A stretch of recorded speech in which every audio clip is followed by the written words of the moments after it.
Constructed by the traveling knight Drake, spreader of knowledge, the Beebrary remains standing centuries later. As fables go, Drake was raised in a castle under another name.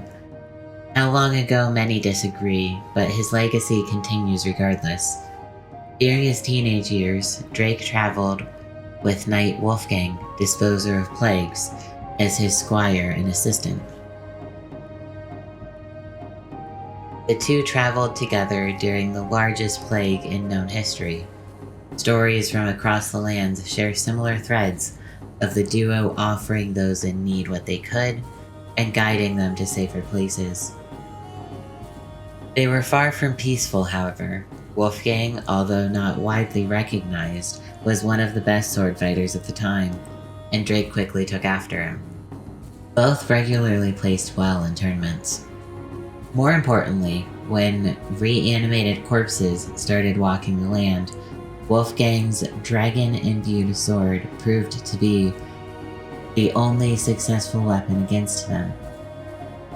The two took it upon themselves to find the magical source behind these reanimations and defeat the necromancer behind it.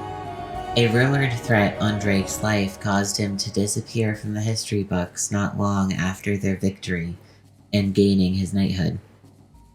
He resurfaced several years later as a traveling knight in his own right, but quickly built a reputation for compassion over violence.